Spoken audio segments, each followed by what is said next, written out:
Inclinemos nuestros rostros para orar. Padre Celestial, te damos gracias por el gran privilegio que nos concedes de reunirnos aquí con el único fin de escuchar tu voz a través del estudio de tu santa palabra. Pedimos, Padre, que tu palabra no regrese a ti vacía, sino que haga un impacto en nuestro corazón para que podamos comprender mejor tu voluntad. Te lo pedimos en el precioso nombre de tu Hijo, Cristo Jesús. Amén. Vamos a comenzar nuestro estudio hoy en la primera epístola del apóstol San Juan, el capítulo 4 y el versículo 8. Primera de San Juan, el capítulo 4 y el versículo 8. Es un versículo corto, pero muy significativo. Expresa en realidad el principio universal más importante del reino de Dios. Dice allí: el que no ama no ha conocido a Dios, porque Dios es amor. Noten entonces este principio tan fundamental. Dios es amor. Pero inmediatamente nos preguntamos, ¿qué es amor? Está bien, Dios es amor. Pero, ¿qué definición tiene la palabra amor? Nos gustaría saber un poco más ampliamente lo que significa este concepto o esta palabra. Por lo tanto, Dios dio una ampliación de lo que significa la palabra amor. Encontramos esa ampliación en Deuteronomio, el capítulo 4 y el versículo 13. Deuteronomio, el capítulo 4 y el versículo 13. Aquí está hablando de los 10 mandamientos de la ley de Dios. Y quiero que noten un detalle muy interesante. Deuteronomio 4, y voy a leer el versículo 13. Dice allí: y Él os anunció su pacto, el cual os mandó poner por obra los 10 mandamientos y los escribió en 2 tablas de piedra. Ahora quiero que noten que los 10 mandamientos fueron escritos en 2 tablas de piedra. Quiero enfocarme en eso porque vamos a encontrar que los 10 mandamientos expresan 2 grandes mandamientos. ¿Y cuáles son esos 2 grandes mandamientos? Vamos al Evangelio según San Mateo, el capítulo 22, y vamos a empezar nuestra lectura en el versículo 35. Mateo, el capítulo 22 y el versículo 35. Dice allí, hablando de un intérprete de la ley que vino a Jesús, y uno de ellos, intérprete de la ley, preguntó por tentarle, diciendo: Maestro, ¿cuál es el gran mandamiento en la ley? Jesús le dijo: amarás al Señor tu Dios con todo tu corazón y con toda tu alma y con toda tu mente. Este es el primero y grande mandamiento. Y luego el versículo 39 dice: y el segundo es semejante: amarás a tu prójimo como a ti mismo. Noten que aquí tenemos una ampliación de lo que significa el amor. El amor se divide en 2 partes: amor vertical para con Dios y amor horizontal para con nuestro prójimo. Es decir, el amor se define un poco más. Es amar a Dios y amar al prójimo. Pero todavía quedamos con la pregunta: ¿qué significa amar a Dios y a nuestro prójimo? Nos gustaría tener una definición un poco más amplia de lo que significa amar a Dios y al prójimo. Por eso Dios dio una ampliación mayor de estos 2 grandes principios que amplían el principio básico del amor. Dios dio los 10 mandamientos de su santa ley. Ahora quiero que noten que Dios escribió los 10 mandamientos en 2 tablas de piedra. Porque la primera tabla de piedra tiene que ver con nuestra responsabilidad para con Dios. Mientras que los últimos 6 mandamientos que se encuentran en la segunda tabla tienen que ver con nuestra responsabilidad para con nuestro prójimo. Es decir, los primeros 4 mandamientos amplían lo que significa amar a Dios y los últimos 6 mandamientos amplían lo que significa amar a nuestro prójimo.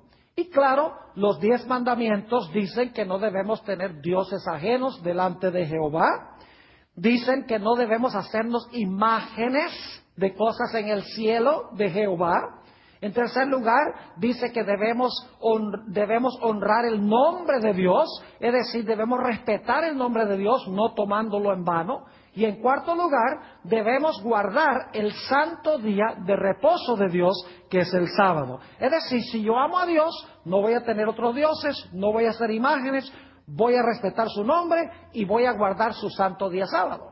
Ahora, si yo amo a mi prójimo, voy a guardar los últimos 6 mandamientos. No voy, obviamente, a deshonrar a mis padres. Voy a honrarlos. No voy a matar. No voy a adulterar. No voy a hurtar. No voy a hablar falso testimonio. No voy a codiciar nada de lo que pertenece a mi prójimo. Es decir, que los 10 mandamientos amplían aún más los 2 principios básicos y, últimamente, el principio único de amor como el principio fundamental del universo. Pero quiero que noten que el amor se define aún más. Noten otra vez Mateo, el capítulo 22 y el versículo 40. Mateo, el capítulo 22 y el versículo 40. Acabamos de leer desde los versículos 35 al 39. Ahora queremos notar el versículo 40. Dice esto: de estos 2 mandamientos, es decir, de amar a Dios y amar a nuestro prójimo, que se amplía en 10, como hemos visto, de estos 2 mandamientos depende toda la ley y los profetas.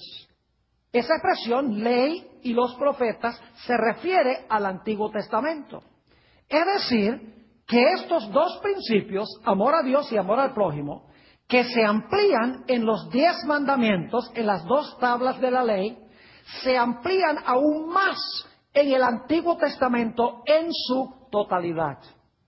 Por ejemplo, el 7º mandamiento dice: no cometerás adulterio. Es un mandamiento que nos dice que si amamos a nuestro prójimo, no vamos a cometer adulterio con la esposa de nuestro prójimo. Claro, ese mandamiento no nos dice explícitamente qué es lo que significa el adulterio.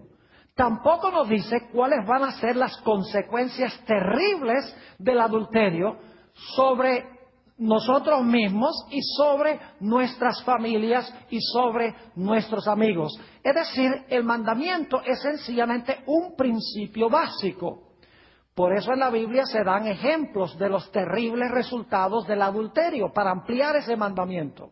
Por ejemplo, cuando David cometió adulterio, fue algo terrible, un impacto terrible sobre el pueblo de Israel. Finalmente lo llevó a matar a su general de confianza, Urías Eteo. Además de eso, causó terrible dolor para todo el pueblo de Israel. Es decir, que el adulterio, como se define en el 7º mandamiento, se amplía en la historia de David. También podríamos dar ejemplos de los resultados terribles de hablar falso testimonio. Hay historias en el Antiguo Testamento y también en el Nuevo de las terribles consecuencias de mentir. Por ejemplo, tenemos la historia de Ananías y Zafira. Tenemos también la historia de Abraham cuando mintió en cuanto a Sara. Dijo que era su hermana, pero no dijo que era su esposa. Encontramos los terribles resultados de la mentira de Jacob, donde tuvo que huir de su hogar, tuvo que engañar a su padre, según él pensó, y como resultado no volvió a ver a su madre, vivió exiliado de su casa por más de 20 años. Es decir, que la Biblia amplía los 2 principios, los 10 principios, y nos explica los resultados terribles de desobedecer la ley de Dios. Pero yo quiero decirles que hay un lugar a donde se amplía aún más lo que tenemos en la Sagrada Escritura. No se contradice, sino que se amplía lo que tiene que ver este principio básico, los 2 principios básicos, los 10 principios básicos y todas las ilustraciones que encontramos de estos principios en la Sagrada Escritura. ¿Y a dónde se encuentra esa ampliación adicional? Lo hemos estudiado en nuestros temas anteriores. Dios ha levantado en estos últimos días un profeta. Y el propósito de ese profeta, como hemos visto, en realidad es una profetisa, no es traer nueva luz, no es traer nuevas doctrinas, sino que el propósito es ampliar aquello que ya conseguimos en las Sagradas Escrituras. Es decir, en cortas cuentas, el propósito del espíritu de profecía es ampliar lo que significa amar a Dios y lo que significa amar a nuestro prójimo. Es una ampliación de los 10 mandamientos y es una ampliación de toda la Sagrada Escritura, y la Sagrada Escritura lógicamente es una ampliación de los 10 mandamientos. Es decir, que lo que tenemos es lo siguiente: un principio básico, el amor. Ese principio se amplía en 2 grandes principios: amar a Dios y amar al prójimo. Esos 2 principios se amplían aún más en 10 principios, en 2 tablas de la ley, los 10 mandamientos. Los 10 mandamientos se amplían aún más a través de toda la Sagrada Escritura. Y finalmente, la Sagrada Escritura se amplía aún más en los escritos del espíritu de profecía. Dicho sea de paso, hemos estudiado que en el libro de Apocalipsis se menciona este don de profecía en el tiempo del fin. Dice en Apocalipsis 12 y el versículo 17: entonces el dragón se llenó de ira contra la mujer y se fue a hacer guerra contra el resto de la descendencia de ella, los que guardan los mandamientos de Dios y tienen el testimonio de Jesucristo. Es decir, el remanente va a tener el testimonio de Jesucristo. Y según hemos estudiado anteriormente, Apocalipsis 19 y el versículo 10 nos dice que el testimonio de Jesucristo es el espíritu de profecía. Es decir, el espíritu de profecía tiene el propósito de ampliar todos los principios que encontramos en la ley de Dios y en la Sagrada Escritura. Ahora, lo que quiero hacer en nuestro estudio en este día es tomar algunos ejemplos del espíritu de profecía, a donde la autora Elena G. de White amplía ciertos principios bíblicos o magnifica ciertos principios bíblicos. Ahora, hemos titulado este tema El microscopio de Dios, y hay un propósito por el cual lo he titulado de esa forma. En realidad, el espíritu de profecía es como un microscopio. Ustedes saben que un microscopio magnifica lo que está allí, lo que no se ve a simple vista. El microscopio no inventa nada, no crea nada, sino que el microscopio amplía y hace grande lo que ya está allí. De la misma manera, el espíritu de profecía lo que hace es magnificar y ampliar aquello que se contiene en principio en la Sagrada Escritura. Vamos a nuestro primer ejemplo de cómo el espíritu de profecía amplía lo que contiene la Sagrada Escritura. Notemos lo que dice en Isaías, el capítulo 58, Isaías, el capítulo 58 y el versículo 13. Aquí está hablando del sábado. Nos da un principio. No nos especifica detalles, pero nos da un principio de cómo debemos observar el santo sábado. Dice allí en el versículo 13: si retrajeres del día de reposo tu pie, de hacer tu voluntad en mi día santo, aquí está hablando Dios, y lo llamares delicia, santo, glorioso de Jehová, y lo venerares, no andando en tus propios caminos, ni buscando tu voluntad, ni hablando tus palabras, entonces te deleitarás en Jehová, y yo te haré subir sobre las alturas de la tierra, y te daré a comer la heredad de Jacob tu padre, porque la boca de Jehová lo ha hablado. Ahora, ¿qué significa eso? No andando en nuestros propios caminos, ni buscando nuestra propia voluntad, ni hablando nuestras propias palabras. nos preguntamos qué significará eso. El espíritu de profecía amplía lo que significa eso. Es decir, no le está añadiendo a la Biblia, sino que está tomando los principios y magnificándolos, explicando cómo debemos prepararnos para el sábado. Quiero leerles una cita que encontramos en la revista Signs of the Times, mayo 25, 1882. Signs of the Times significa en español señales de los tiempos. Dice la autora lo siguiente: que cada familia adventista del séptimo día honre a Dios por una obediencia estricta a la ley. Algunos dicen, bueno, eso no es bíblico, que debemos guardar la ley. Claro que es bíblico. Jesús dijo, si me amáis, guardad mis mandamientos. Sigue diciendo ella, se les debe enseñar a los hijos a respetar el sábado. En el día de la preparación, es decir, el viernes, la ropa debe plancharse, los zapatos deben pulirse y el baño debe tomarse. Luego, en torno del altar familiar, todos deben reunirse para darle la bienvenida al día santo de Dios, así como esperan ansiosamente la llegada de un querido amigo. Está yendo en contra de la Biblia la autora porque dice que debemos tener los zapatos pulidos y debemos habernos tomado el baño y la ropa debe estar planchada y arreglada. Claro que no. Eso es hacer nuestra voluntad en el día santo de Dios. Y no debemos hacer nuestra voluntad, sino la voluntad de Dios. Es interesante notar también que la autora, cuando habla del sábado, dice que debemos cuidar los bordes del sábado. Es decir, no solamente debemos guardar el sábado, sino que debemos cuidar los minutos que vienen inmediatamente antes de comenzar el sábado y cuando termina el sábado. Y alguno dice, ¿y dónde dice la Biblia eso? En principio, la Biblia contiene esa información. Noten Nehemías, el capítulo 13 y el versículo 19. Nehemías, el capítulo 13 y el versículo 19, nos dice lo que hacía Nehemías antes de comenzar el sábado para asegurarse de que todos estuvieran listos para observar el día. Dice allí, sucedió pues que cuando iba oscureciendo a las puertas de Jerusalén, antes del día de reposo, noten eso, antes del día de reposo, dije que cerrasen las puertas y ordené que no las abriesen hasta después del día de reposo. Y puse a las puertas a algunos de mis criados para que en día de reposo no introdujeran carga. Noten que aquí dice que se cerraron las puertas de Jerusalén antes de empezar el sábado, porque la gente debía estar en el espíritu, debían estar listos para observar el sábado.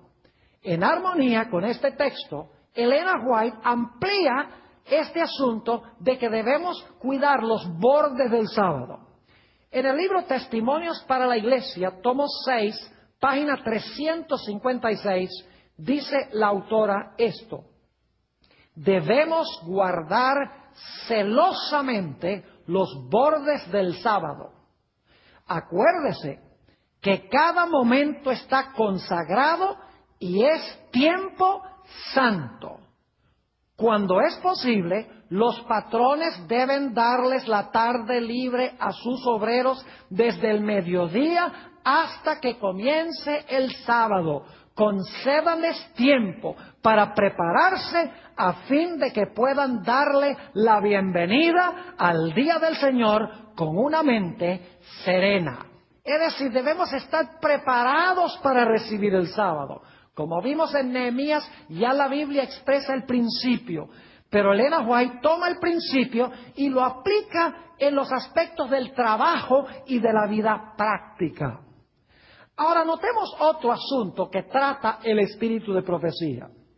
Elena White es muy clara de que no debemos participar de actividades teatrales, es decir, no debemos ir al teatro. En los días de ella era un teatro en vivo, los actores estaban allí en vivo, pero en principio hoy en día eso se aplicaría también a la televisión. Y alguno dice, ¿a dónde dice la Biblia no verás televisión o no verás películas? Allí Elena White le está añadiendo a la Biblia. Fíjense que no. Voy a leerles las citas primero del Espíritu de Profecía y luego entonces voy a leer algunos textos bíblicos que tienen el principio que amplía Elena White. Noten esta cita que encontramos en el Hogar Adventista, página 469. Dice la autora, entre los más peligrosos lugares del placer se encuentra el teatro. En vez de ser una escuela de moralidad y virtud, como se pretende a menudo, es el semillero de la inmoralidad. Estas diversiones fortalecen y confirman los hábitos viciosos y las inclinaciones pecaminosas, los cantos viles, los ademanes, las expresiones y actitudes lascivas, depravan la imaginación y degradan la moral. Todo joven que asista habitualmente a estos espectáculos se corromperá en sus principios. No hay en nuestra tierra influencia más poderosa para envenenar la imaginación, destruir las impresiones religiosas y embotar el gusto por los placeres tranquilos y las sobrias realidades de la vida que las diversiones teatrales. El amor por estas escenas aumenta con cada asistencia, como el deseo de bebidas embriagantes, es decir, crea un vicio ir al cine. Y dice, nuevamente, el amor por estas escenas aumenta con cada asistencia, como el deseo de bebidas embriagantes se fortalece con su consumo. La única conducta segura consiste en huir del teatro, del circo y otros lugares dudosos de diversión. ¿Saben ustedes que la Biblia nos da en principio lo que dice Elena G. de White más específicamente? Ella es el microscopio, ella está ampliando, ella está magnificando lo que se encuentra en principio en la Sagrada Escritura. Vamos a anotar algunos versículos donde se da este principio de que debemos cuidar las avenidas del alma. Noten Romanos, el capítulo 12 y el versículo 2. Dice el apóstol San Pablo, no os conforméis a este siglo, sino transformaos por medio de la renovación de vuestro entendimiento, para que comprobéis cuál sea la buena voluntad de Dios, agradable y perfecta. Noten que aquí dice que no debemos conformarnos a este mundo, ni debemos conformarnos a este siglo, sino que debemos ser transformados por la renovación de nuestra mente o, como dice aquí, de nuestro entendimiento. ¿Cómo podemos decir que nuestra mente se está renovando diariamente cuando estamos viendo en películas acciones inmorales de parte de los actores, estamos escuchando malas palabras, estamos viendo adulterio, estamos viendo gente haciendo trampa y echando mentiras? ¿Cómo podemos pensar que eso trae gloria a Dios y que eso renueva nuestro entendimiento y nos hace más como Jesús?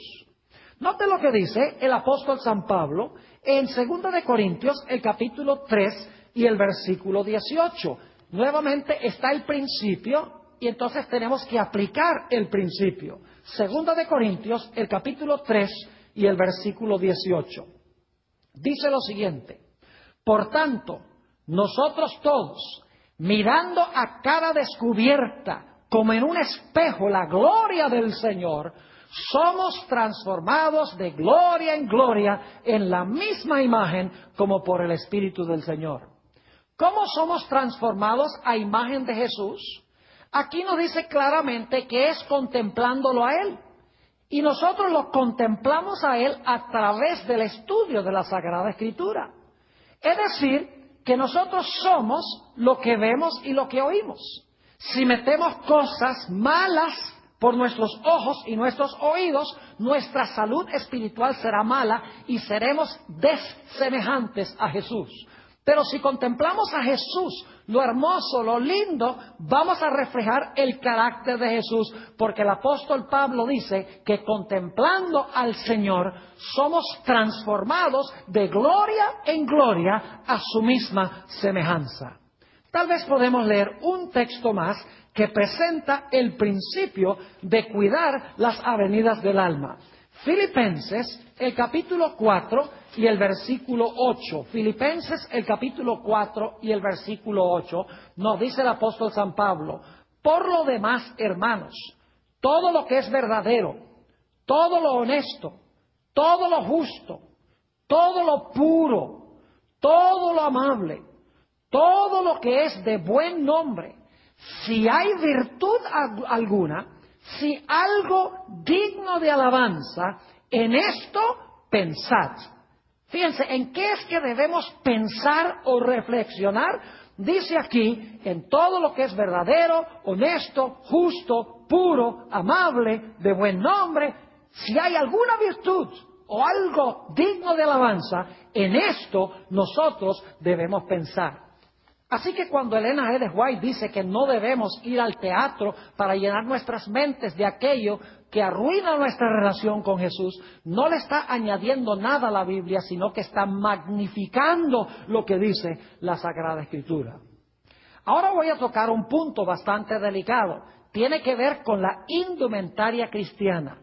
Más específicamente, tiene que ver con el uso de prendas o con el uso de joyas. Hace muchas décadas en la iglesia cristiana se veía la diferencia entre la gente cristiana y los que no eran cristianos. Las mujeres cristianas vestían modestamente. Raramente veía uno en la iglesia el uso de joyas.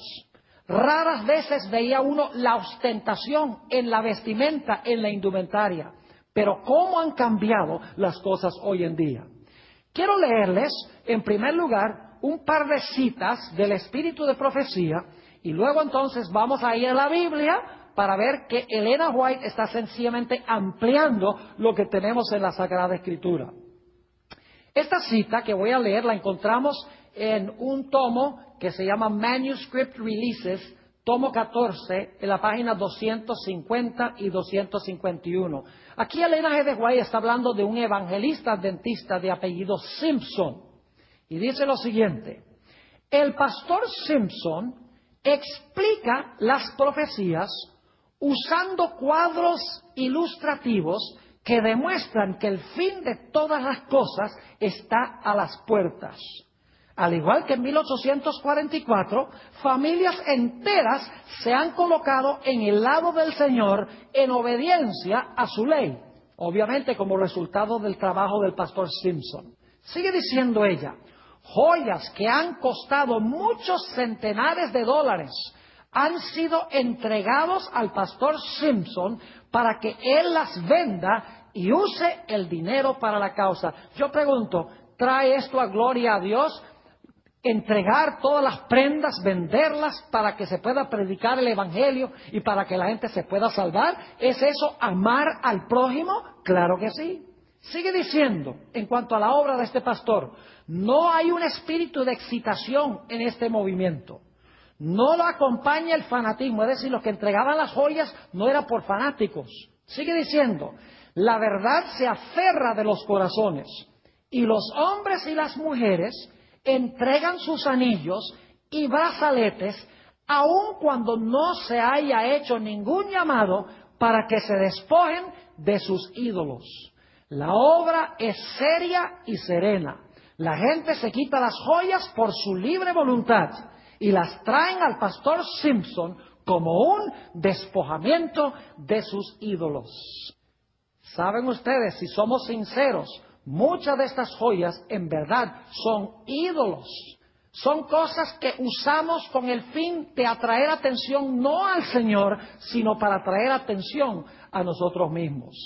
En otra cita que se encuentra en el comentario bíblico adventista, tomo 2, en el comentario que hace Elena White sobre 1 de Samuel, el capítulo 7, donde dice que el hombre mira lo que está delante de sus ojos, pero Jehová mira el corazón. Dice Elena G. de White esto: hay muchos que tienen el corazón endurecido, de tal manera por la prosperidad que se olvidan de Dios y las necesidades de sus prójimos. Noten que ella ahora va a comentar de nuestra relación con Dios y de nuestra relación con el prójimo. Va a ampliar estos dos grandes principios. Sigue diciendo ella: algunos cristianos profesos se adornan con joyas, encajes, atavíos costosos, mientras que los pobres del Señor sufren porque les falta lo indispensable para la vida. Hombres y mujeres que profesan haber sido redimidos por la sangre de un Salvador malgastan los recursos que le han sido confiados para la salvación de otras almas. Y luego, a regañadientes, dan sus ofrendas como una limosna para propósitos religiosos y lo hacen liberalmente solo cuando les proporciona honor. Los tales son idólatras. Ahora, un área muy controversial que toca Elena G. de White es el asunto de los deportes competitivos.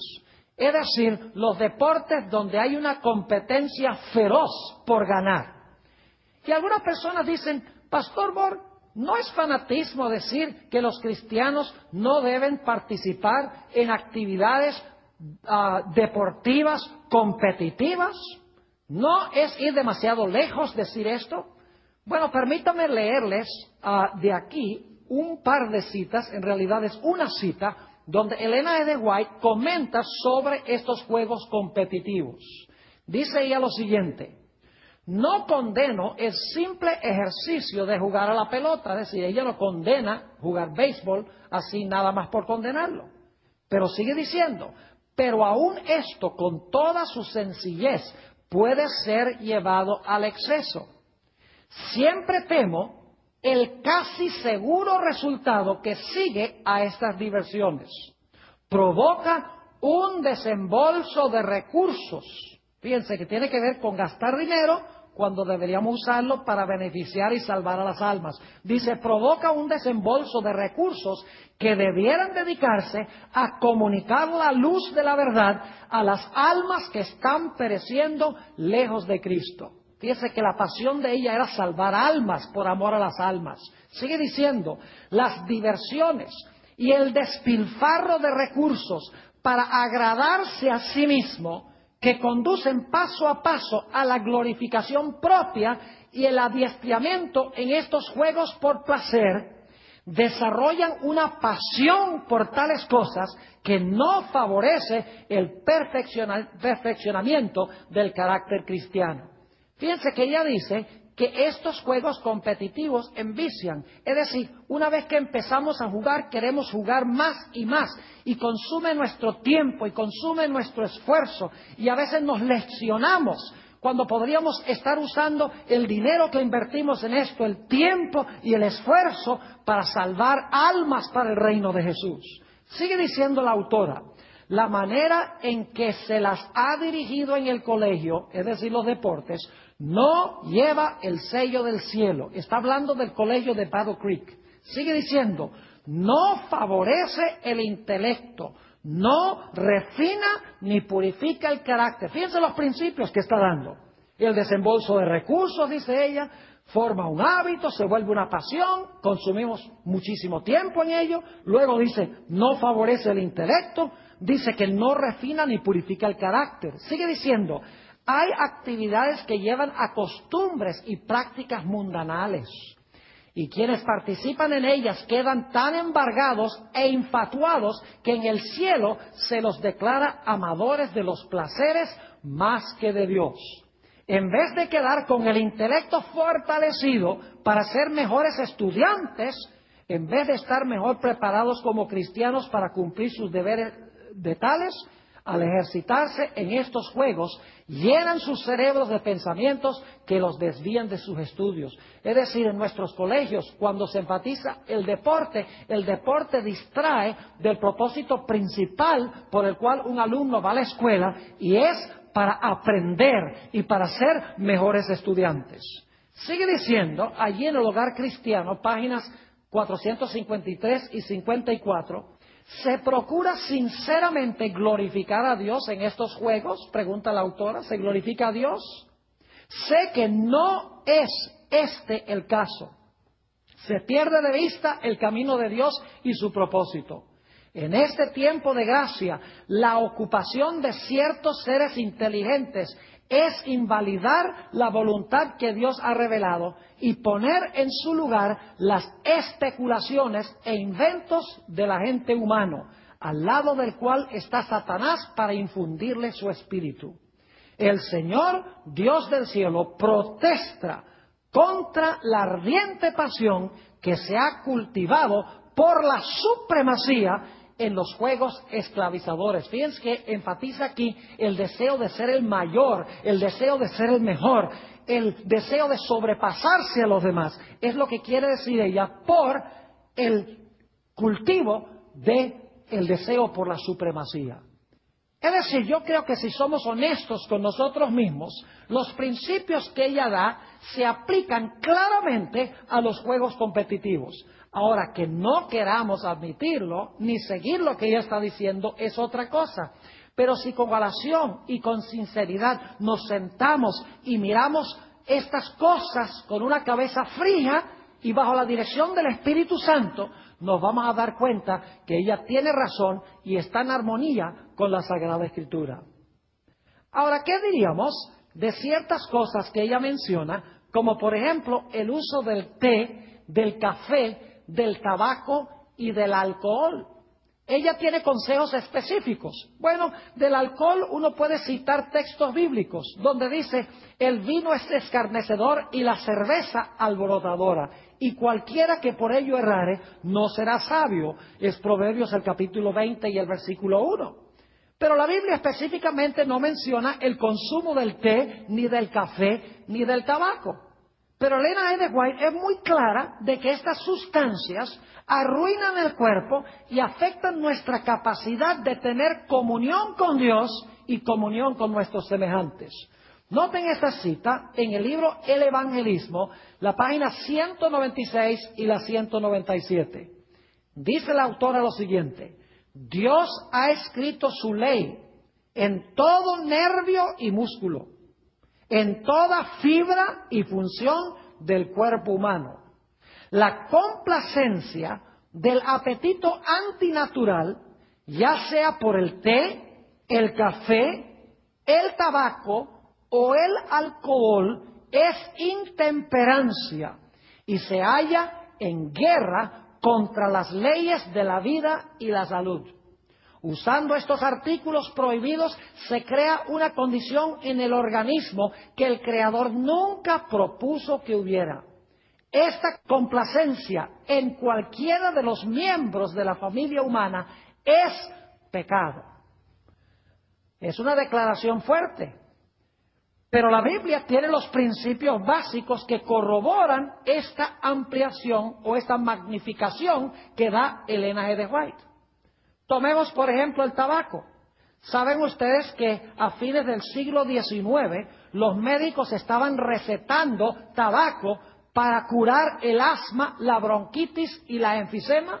Y usted dice: eso es ridículo, el cigarrillo causa esas cosas. Bueno, pero a fines del siglo XIX se estaba recetando el cigarrillo como remedio para estas cosas. Inclusive, en la década de los 1940, la Asociación Médica Americana dijo claramente que ellos no veían ninguna conexión entre fumar cigarrillos y el cáncer del pulmón. Claro, hoy en día ellos saben muy bien y lo han indicado públicamente de que el cigarrillo, el tabaco, causa cáncer del pulmón. La Biblia tiene principios claros que prohíben el consumo de cosas como café. El café arruina el hígado, causa taquicardia y entre otros muchos males. No solamente tiene cafeína, sino que tiene otros venenos que arruinan la salud. El té, lo mismo. El alcohol y el tabaco, ni hablar. Son cosas que arruinan el cuerpo humano. La Biblia tiene principios muy claros. Por ejemplo, Éxodo 20 y el versículo 13 dice: no matarás. Fíjense que no dice no matarás rapidito, no dice no sacarás una pistola para matar a alguien, dice no matarás. El cigarrillo mata lento, pero mata igual. Así que es una violación del mandamiento que dice, no matarás.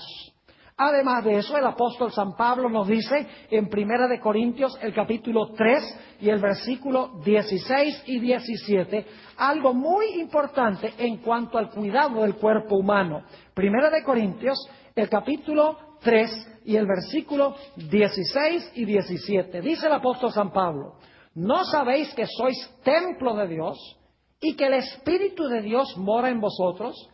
Si alguno destruyere el templo de Dios, que es el cuerpo, según 1 Corintios 6, 19 y 20, si alguno destruyere el templo de Dios, Dios le destruirá a él, porque el templo de Dios, el cual sois vosotros, santo es. Es decir, el cuerpo es templo del Espíritu Santo, es santo, no somos nuestros, nuestro cuerpo no es nuestro. ¿Qué derecho tenemos de maltratar y destruir lo que no nos pertenece a nosotros? Además de eso, el apóstol Pablo dice en 1 Corintios 10 y el versículo 31, algo muy claro que muchos cristianos han leído, pero que han ignorado. Dice el apóstol San Pablo, si pues coméis o bebéis, o hacéis otra cosa, hacedlo todo para gloria de Dios. Y la forma en que glorificamos a Dios es siguiendo las pautas y las indicaciones que Él ha dado en su santa palabra. Es decir, que la Biblia en principio condena aquello que no se menciona específicamente. Elena G. White sencillamente toma los principios que menciona la Biblia, los amplía y demuestra aquello que nos causa daño a nosotros, de tal manera que podamos abstenernos de esas cosas y podamos cuidar el templo que Dios nos ha concedido. Además de eso, en 1 de Pedro, el capítulo 2 y el versículo 11, el apóstol Pedro nos dice que debemos echar a un lado los deseos carnales que atentan contra nuestra vida espiritual. Ahora, permítame mencionarles algo que menciona el espíritu de profecía que ha sido muy controversial a través de los años. La Biblia nos dice que hay ciertas carnes que Dios permite comer. Esas carnes que Dios permite comer se mencionan, por ejemplo, en Deuteronomio 14 y en Levítico el capítulo 11. Se da una lista allí de carnes que se pueden comer. Muchos saben que Elena G. White dice que en estos últimos días de la historia del mundo ni siquiera debemos nosotros comer de las carnes que Dios permite, ni siquiera debemos comer carnes limpias. Y algunas personas dicen, ve, Elena White está contradiciendo lo que dice la Biblia. Pues la Biblia dice que uno puede comer ciertas carnes limpias. Elena White dice que en los últimos días no debemos ni siquiera comer de esas carnes limpias que Dios permite. Permítame ilustrar lo que quiero decir antes de leerle un par de citas del Espíritu de Profecía para que vean que la autora tiene razón. Yo viví en una ciudad, y no voy a mencionar el nombre por razones obvias, viví en una ciudad a donde hay un río que pasa por toda la ciudad. Es un río sucio, inmundo, huele como una cloaca. Es decir, que es en realidad... son las aguas negras de la ciudad, digámoslo decentemente. Y hay avisos a lo largo de todo ese río que dice peligro, no se bañen, no usar el agua. Pero saben ustedes que yo he visto fotos de hace 150 años de ese río, también pinturas de artistas, donde hay gente que está pescando en ese río y hay gente que se está bañando en el río y el río se ve limpiecito. Ahora yo pregunto, ¿por qué razón en aquella época permitían que la gente se bañara en el río y pescara y se comiera los pescados del río, aunque hoy en día no hay nada vivo en ese río? ¿Por qué en aquella época se permitía y ahora hay avisos que dicen que no? Sencillamente porque las circunstancias han cambiado. Lo que era limpio en aquella época ya no es limpio ahora. Y por lo tanto el gobierno ha cambiado su consejo. Lo que permitía allá, ahora no lo permite. Lo mismo sucede con el espíritu de profecía.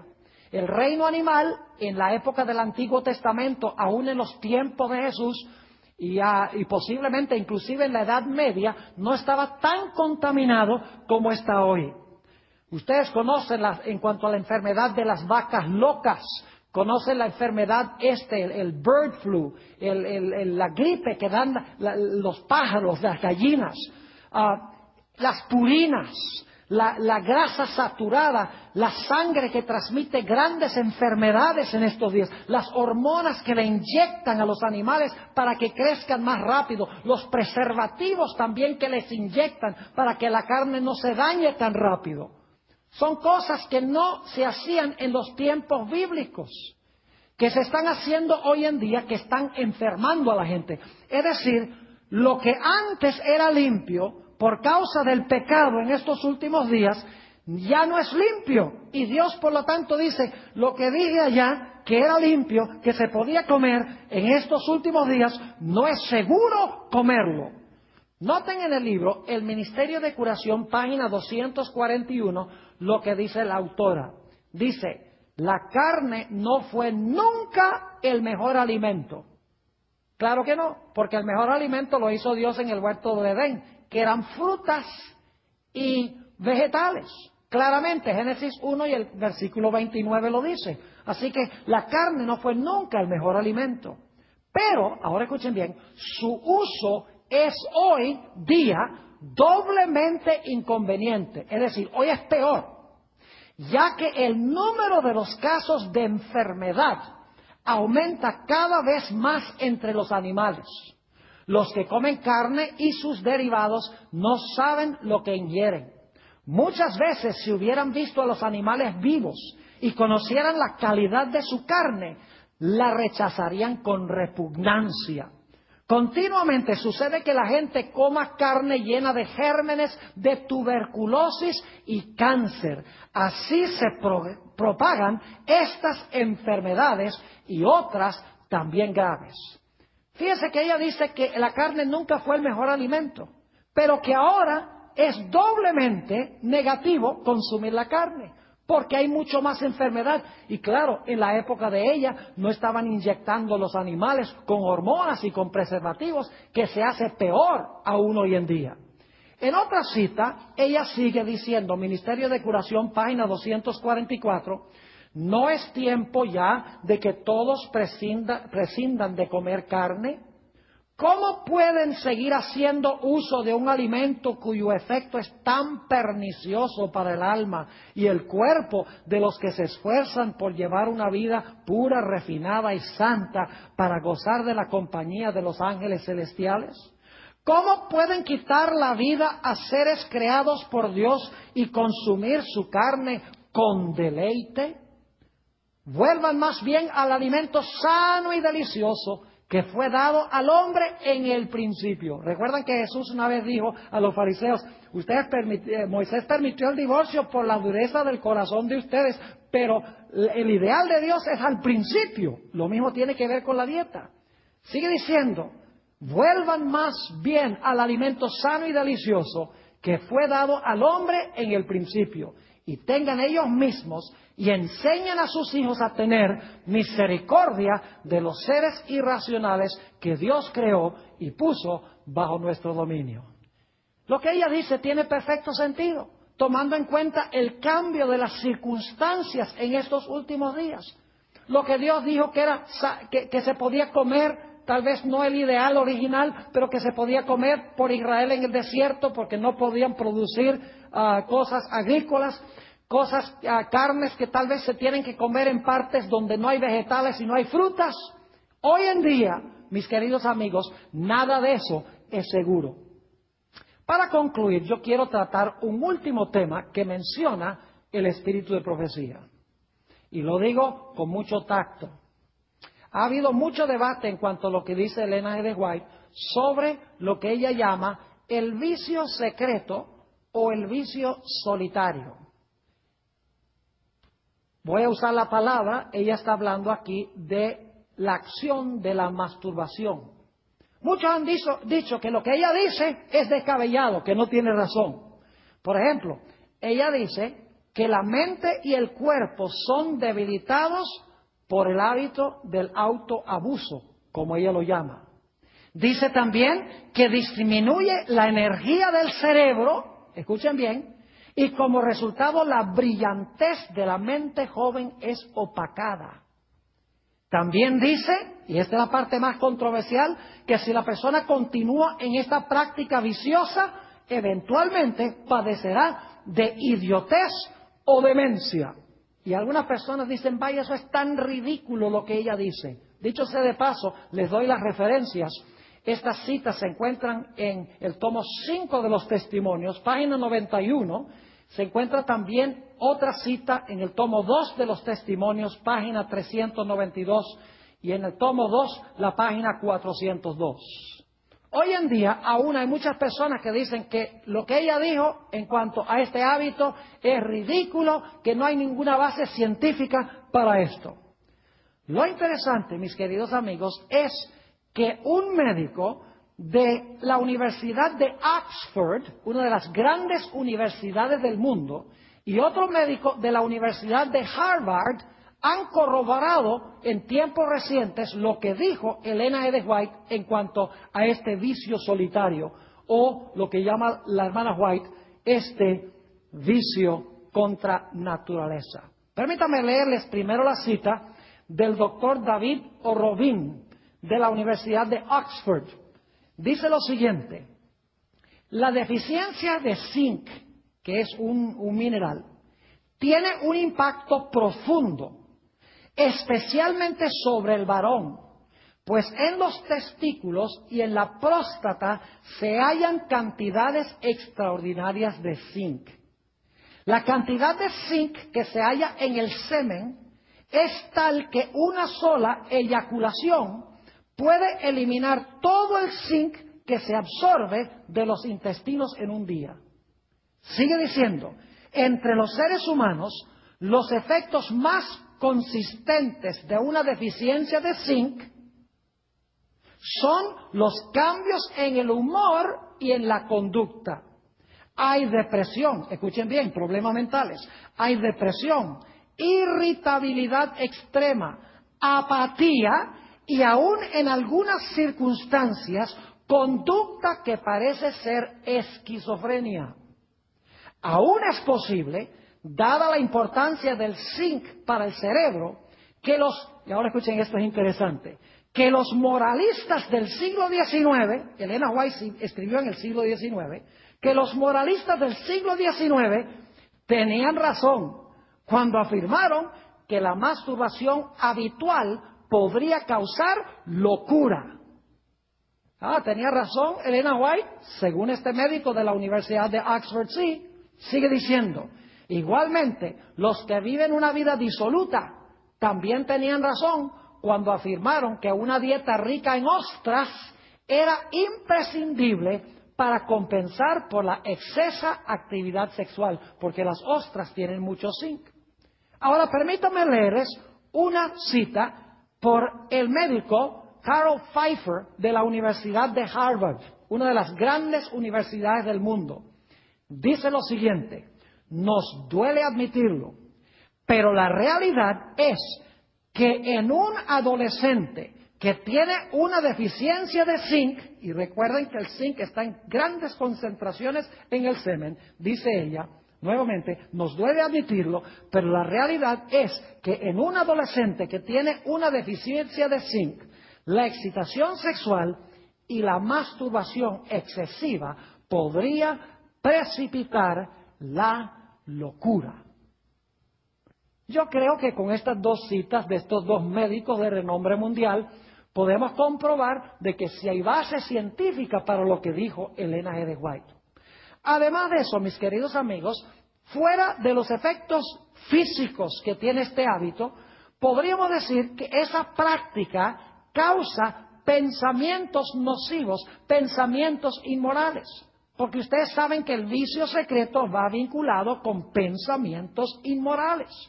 La Biblia claramente dice que debemos no solo abstenernos de adulterio, sino que debemos abstenernos de mirar a una mujer para codiciarla, porque mirándola para codiciarla ya hemos cometido adulterio en nuestro corazón. Es decir, que Elena G. White no dice nada que sea descabellado y ridículo. Permítame mencionarles un último aspecto que menciona la hermana White. A algunas personas les encanta decir, la hermana White prohibió bicicletas. Qué cosa tan ridícula que ella ha dicho que no podemos usar bicicletas. Pues ¿saben algo? Ella habló en un marco histórico especial. Habló sobre gente que estaba hipotecando sus casas, gastando una cantidad inmensa de dinero para comprar una bicicleta. Se estaban matando en las carreteras, estaban echando carreras para ver quién podía estar en primer lugar.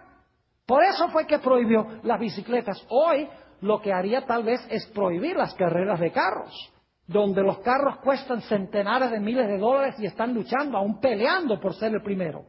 Permítanme leerles esta última cita del Espíritu de Profecía sobre las bicicletas. Dice, en vista de la terrible crisis que está justo ante nosotros, ¿qué están haciendo los que profesan creer la verdad? Mi guía me llamó y me dijo, sígueme, y me mostró cosas que estaban ocurriendo entre el pueblo de Dios, que no estaban en armonía con su fe. Parecía haber una manía por bicicletas. Noten que no era solamente bicicletas, sino locura por bicicletas. Ahora noten el principio, se gastaba dinero para gratificar un entusiasmo en esta dirección que se hubiese podido invertir mejor, mucho mejor en la construcción de iglesias que tanto se necesitan. Se me presentaron cosas muy extrañas que estaban ocurriendo en Battle Creek. Una influencia hechizadora parecía pasar como una ola sobre nuestro pueblo y vi que otras tentaciones seguirían en su estela. Satanás obra con intensidad de propósito para inducir a nuestro pueblo a invertir tiempo y dinero en gratificar lo que supuestamente quieren. Noten los principios, tiempo y dinero. Esta es una especie de idolatría. Hay algunos que están luchando por la supremacía, otro principio. Cada uno procurando sobrepasar al otro en la velocidad de sus bicicletas. Había un espíritu de lucha y contención entre ellos sobre quién había de ser el mayor. ¿Se dan cuenta de los principios que está expresando? Hoy en día podría ser otras prácticas, pero los principios se aplican igual. Es decir, Dios nos ha dado este maravilloso microscopio para ampliar y comprender mejor los principios de la palabra de Dios.